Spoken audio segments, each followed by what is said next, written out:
Hi, and welcome to the second edition of the 2022 Oregon High School Football Clips of the Week. My name is Tony Fox. I'm an official with the Portland Football Officials Association. I'm also a member of the statewide mechanics committee and work with other officials and other associations to gather film to use for training. As a reminder, these videos are comprised of both rules and mechanics, and they've been vetted by our state rules interpreter, Kevin Hatfield. If you have clips that you'd like to use, please send them to your video coordinator, or you can email me the association, game, and clip number to pfoavc@gmail.com. Again, the purpose of these clips is to not embarrass or highlight any wrongdoing by any individual official, crew, association, player, or team. Our goal is simply to get better and work toward our goal of one rule, one mechanic. With that said, let's get to this week's plays of the weeks. We have several that involve kicking. On this play, we have a would-be punt that turns into a scramble by the punter. You'll note that the referee is on the wide side of the field, as they should be. The wing at the top of the field, the head linesman will leave at the snap, as they should. The line judge, we won't be able to see off the bottom of the screen, but they hold the line of scrimmage as they should. So as the punter begins to scramble, they're not quite threatened yet, and our eyes should be on these players here. We have a defender with their back to an offensive player, and this sets up for a potential block in the back or blindside block. And as we see here, we do get a blindside block. Unfortunately, this is not picked up by any of the officials. It would likely have been picked up by the referee or the line judge at the bottom of the screen. The referee is trailing the play. However, they may be too close, and the field of vision gets a bit obscured as you get too close to a play. So it's likely good here to hang back a little bit and be able to see a wider picture. Unfortunately, we did not pick this blindside block up. The result of the play wound up being a first down for the offensive team. The next two plays regard potential hurdling. Here we have a running back who is going to simply jump over a prone defender. This is not a foul for hurdling, and this crew correctly passed on this. Conversely, in this play, we have a receiver who receives a swing pass here. We'll note that the line judge at the bottom screen correctly punches forward as the receiver caught a forward pass behind the line of scrimmage. And then the receiver makes a very athletic but illegal hurdling move. And we have a flag for that. One note on this is it's good to throw a flag up so everyone is aware of it. However, remember that this is a spot foul. So when we throw our flag high like this, let's make sure that we also have it land on the spot of the foul for penalty enforcement. But excellent pickup by the line judge on this play.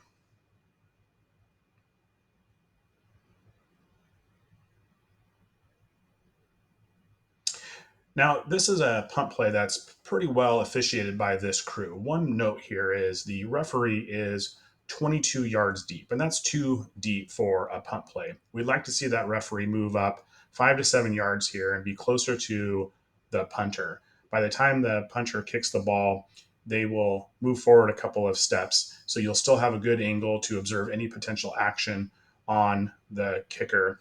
In this case, we don't have any rush. By also moving up, we are closer to move downfield to observe any action in front of the would-be returner. As this play develops, we'll know that notice that the short side wing has released downfield. The line judge has slowly moved once the ball has crossed the line of scrimmage.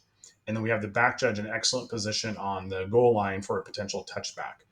Generally speaking, we'd have the back judge closer to the receiver, but in this case, they're in excellent position because if this ball hits the ground on turf, it's likely it could bound forward towards the goal line. So they are in excellent position to rule on a touchback. And we have this play bracketed from several different angles. So well done by this crew.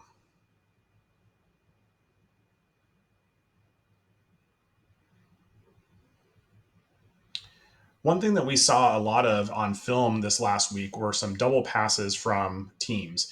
And we have a couple different examples here. Now, in this case, we have the offensive player passing the first pass from the A16.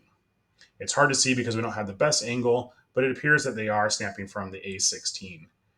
Now, the first pass does appear to be clearly forward as the receiver is around the A18. So they're a good 1 to 2 yards forward. What we'll notice here, though, is that we get a punch backward from the line judge. There may be some confusion with the new mechanic with when to punch forward and backward. Obviously, under old umpire mechanics, if this pass was caught behind the line of scrimmage, we'd punch towards the backfield. Remember, Wings, though, on a forward pass caught behind the line of scrimmage, we want a forward punch. So by doing this, we're allowing a second forward pass, which should be penalized, but was not. Compare that to this play. Here we get a swing pass out to the side that is clearly backwards. Though hard to see as the referee blends in with the team, we do get a clear punch backwards. Back judge, if you have an opportunity to take a quick peek over there and see that, that might help you understand what's happening in the rest of the play. We do get caught a little flat-footed here and seem unaware that double pass is happening, but the play was fairly easy to officiate.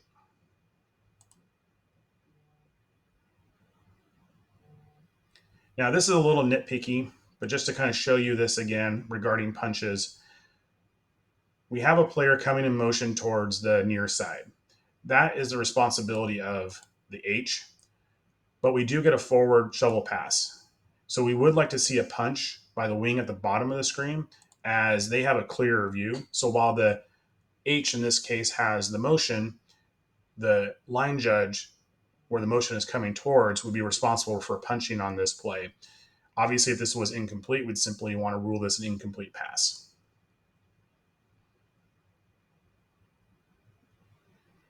On this play, we'll get another swing pass, and we'll notice that the line judge does an excellent job of punching forward, as this was a forward pass caught behind the line of scrimmage.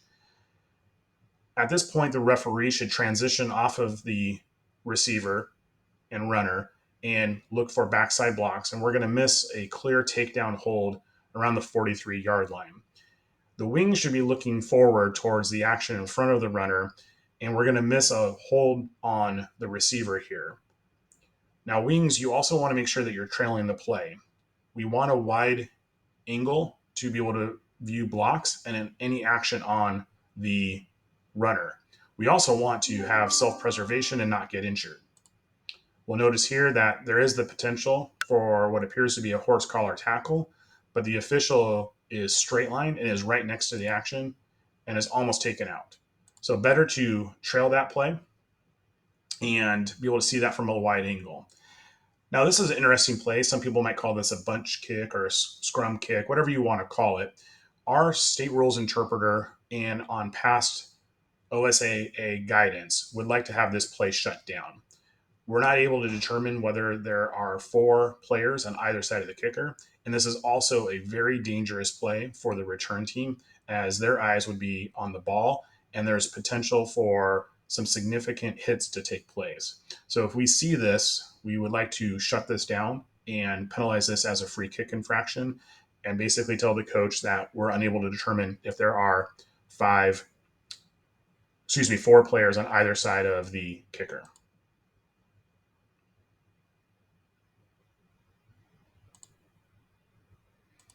Another free kick here. It's hard to see on the film, but the crew sent this one in. And what they wanted us to know is that they missed a pop-up kick. So just a reminder that this was a rule that was put in place several years ago. If the kicker kicks the ball directly into the ground and it pops up higher than the receiving team, then we have a pop-up kick, and that needs to be killed immediately. So again, it's hard to see on film, but just a reminder, the back judge is primary on this, but the umpire can also make this call.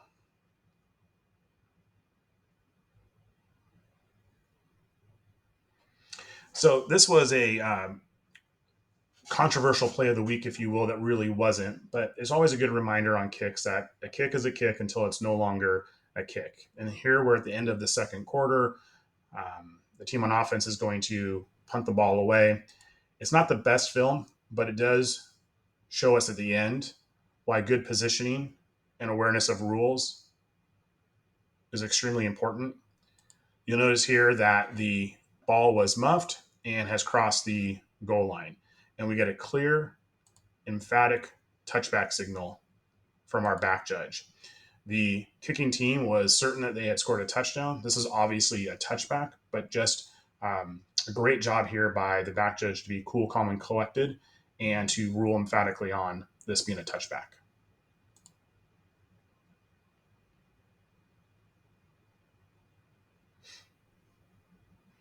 Now, on this punt play, we're not in a scrimmage kick formation. However, this is near the end of the game, and it's likely that this team has shown this formation before. We're kicking from about the 44 or 45-yard line going in or on a turf field. So back judges, we'd like to be a little bit deeper here on an expected punt. This crew worked with a center judge, and that center judge has moved to the umpire position. So that lets us know that they're expecting a punt here. So back judge, you'd want to be deep here to be able to rule on a potential touchback. In this case, we're having to retreat while the ball will hit the ground and go towards the goal line. Now, we have possession here at the 2-yard line by the kicking team. The ball should be placed at the 2-yard line, 1st and 10 for the receiving team. Unfortunately, we end up ruling this a touchback. This ball was possessed in the field of play, and the ball should be placed where that possession was at. Another kicking play here. Now, the kicker here will roll out to the right in what appears to maybe be a rugby-style kick, and perhaps they're looking to see if they have an opportunity to run. They are afforded protection, though, as long as a kick is made. If the defender is not reasonably certain that there's not going to be a kick, then we do allow contact against that kicker. In this case, though, there's ample opportunity for that defender to have pulled up. They're able to gather themselves and launch and hit that player. Now, on the other end here, we have the receiving team who tries to recover it and muffs it, and then we have a scrum. Just want to give kudos to this crew that they did not blow their whistle. They let this play out. At the end of this play, we see that the blue team has received the ball, but we missed the roughing the kicker. So they would be in the game taking over and having 1st and 10 from here, and we missed the roughing the kicker.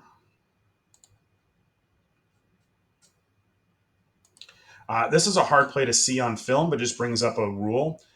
In this play, we're going to have the quarterback who is under duress. We have 3rd and short, and they're going to try to throw a pass that's tipped behind the line of scrimmage by B. It's hard to see here, but what we'll notice is that the trajectory of the pass changes and starts to wobble, and it's caught by a lineman. You'll notice 2 flags come out, one by the head linesman and one by the referee, while the offensive lineman runs down to the 10. Now, this should be 1st and goal from the 10-yard line. There's a long conference by the crew. They did not see the tip. Just a reminder, in this game, in this example, we have an umpire. They'd be the primary on this, but this can be a crew call as well. Just a reminder that if this ball is tipped by B, that all A players become eligible. This should not be a foul for illegal touching.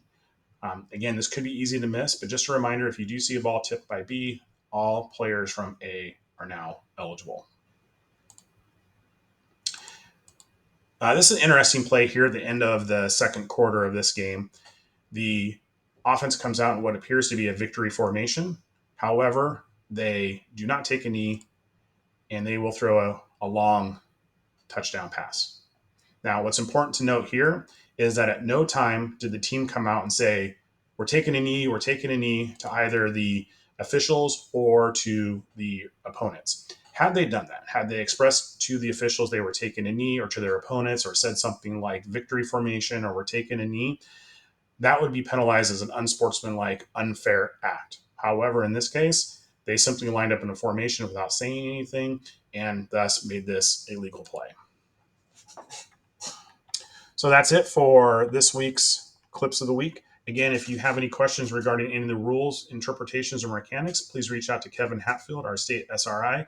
And if you have an email, if you want to email a clip in, please email them to pfoavc@gmail.com. Thanks and have a great week.